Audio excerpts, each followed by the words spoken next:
26ನೇ ವರ್ಷದ ಅಣ್ಣಮ್ಮ ಉತ್ಸವವನ್ನು ಮಾಡ್ತಾ ಇದ್ದೀವಿ. ನಿನ್ನೆ 2ನೇ ತಾರೀಕು ಭಾನುವಾರ ಬೆಂಗಳೂರಿಂದ ನಾಡದೇವತೆ ಅಣ್ಣಮ್ಮ ತಾಯಿಯನ್ನು ಬೆಂಗಳೂರಿಂದ ನಿನ್ನೆ ಮಧ್ಯಾಹ್ನ 1 ಗಂಟೆಗೆ ಅಲ್ಲಿಂದ ತಗೊಂಬಂದು ಒಕ್ಕಲಿಗರ ಚೌಟ್ರಿ ಮುಂಭಾಗದಲ್ಲಿ ಬಲಿಪೂಜೆ ಮಾಡಿ ತದನಂತರ ಊರಿನ ಎಡಪೂಜೆ ಮಾಡಿ ತದನಂತರ ಎಲ್ಲ ಬೀದಿಗಳಲ್ಲಿ ತಾಯಿಯನ್ನು ಮೆರವಣಿಗೆ ಮಾಡಿಕೊಂಡು ಈ ಜಾಗದಲ್ಲಿ ತಾಯಿಯನ್ನು ತಗೊಂಬಂದು ಕೂಡಿಸಿದ್ದೀವಿ. ಇದು 26ನೇ ವರ್ಷದ್ದು. ಈ ದಿನ ದುರ್ಗಾ ಹೋಮ ನಡೀತಾ ಇದೆ. ಹಾಗೆ ತಾಯಿ ಅಣ್ಣಮ್ಮ ದೇವಿಗೆ ಅಖಿಲಾಂಡೇಶ್ವರಿ ಅಲಂಕಾರವನ್ನು ಸಹ ಮಾಡಿರ್ತೇವೆ.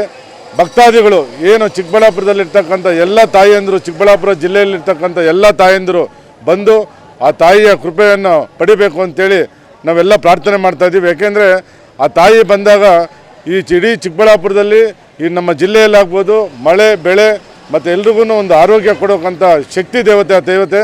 ಎಲ್ಲರೂ ಬಂದು ಆ ತಾಯಿಯನ್ನು ದರ್ಶನ ಮಾಡಬೇಕು ಅಂತ ಎಲ್ಲರಲ್ಲೂ ಮನವಿ ಮಾಡ್ತಾ, ನಾಳೆ ಬಲಿಪೂಜೆ ಇರುತ್ತೆ ಮಂಗಳವಾರ.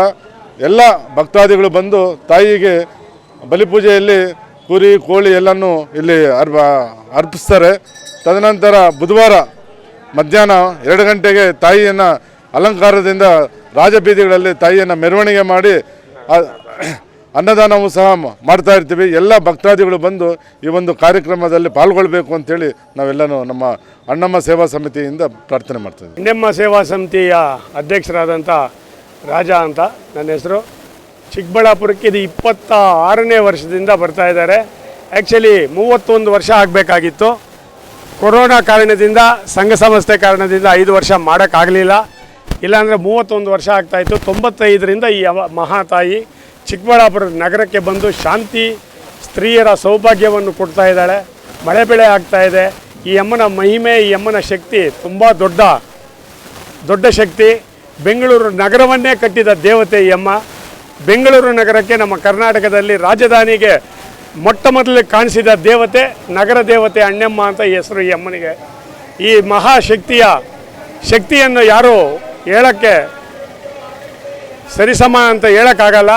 ಆದ್ದರಿಂದ ಈ ತಾಯಿ ಸೇವೆಯನ್ನು ಮಾಡ್ತಾ ಇರುವ ಚಿಕ್ಕಬಳ್ಳಾಪುರದ ಜನತೆಗೆ ಈ ಅಮ್ಮನ ಸೇವೆ, ಅಣ್ಣಮ್ಮನ ಸೇವೆಯನ್ನು ಪ್ರತಿ ವರ್ಷ ಮಾಡ್ತಾ ಇರೋ ಎಲ್ಲ ಭಕ್ತಾದಿಗಳಿಗೂ ನಮ್ಮ ಸಂಘದ ವತಿಯಿಂದ ತುಂಬ ಹೃದಯದ ಧನ್ಯವಾದಗಳನ್ನು ಹೇಳಬೇಕು ಅಂತ ನಮಗೆ ಬಯಸ್ತದೆ. ತುಂಬ ಹೃದಯದ ಧನ್ಯವಾದಗಳು. ಹಾಗೂ ನಾಳೆಯ ದಿನ ಕಾರ್ಯಕ್ರಮ ಬಲಿಪೂಜೆ ಕಾರ್ಯಕ್ರಮ ಇದೆ. ಇವತ್ತಿನ ಕಾರ್ಯಕ್ರಮ ದುರ್ಗಾ ಹೋಮ ಏರ್ಪಡಿಸಲಾಗಿದೆ. ಈ ದುರ್ಗಾ ಹೋಮದ ಸೇವಾಕರ್ತರಾಗಿದ್ದಾರೆ ಅಂಜಲಿ ಮ್ಯೂಸಿಕಲ್ ಅವರು. ಹಾಗೂ ಈ ಅಲಂಕಾರದ ಸೇವಾಕರ್ತರು ಅನೇಕ ಭಕ್ತಾದಿಗಳು ಸೇರಿ, ನಮ್ಮ ಸ್ನೇಹಿತರು, ನಮ್ಮ ಸಂಘದ ಹುಡುಗರು ಎಲ್ಲ ಸೇರಿ ಈ ಅಖಿಲಾಂಡೇಶ್ವರಿ ಅಲಂಕಾರವನ್ನು ಮಾಡಿಸಿದ್ದಾರೆ. ಹಾಗೂ ನಾಳೆ ಅನ್ನಸಂತರ್ಪಣೆಗೆ ಭಾಗವಹಿಸಿರುವ ಎಲ್ಲ ಸೇವಾ ಸಮಿತಿ ಅಧ್ಯಕ್ಷರಿಗೆ ಬಂದು, ಗೌರವ ಅಧ್ಯಕ್ಷರಿಗೆ ಬಂದು ಎಲ್ಲರೂ ಬಂದು ಈ ಅನ್ನಸಂತರ್ಪಣೆಗೆ ಭಾಗವಹಿಸಿ ಈ ಅನ್ನಸಂತರ್ಪಣೆಯನ್ನು ನಡೆಸಿಕೊಡ್ತಿರುವ ಭಕ್ತಾದಿಗಳಿಗೆ ನಮ್ಮ ಸಂಘದ ವತಿಯಿಂದ ತುಂಬ ಹೃದಯದ ಧನ್ಯವಾದಗಳನ್ನು ತಿಳಿಸ್ತಾ ಇದ್ದೀವಿ.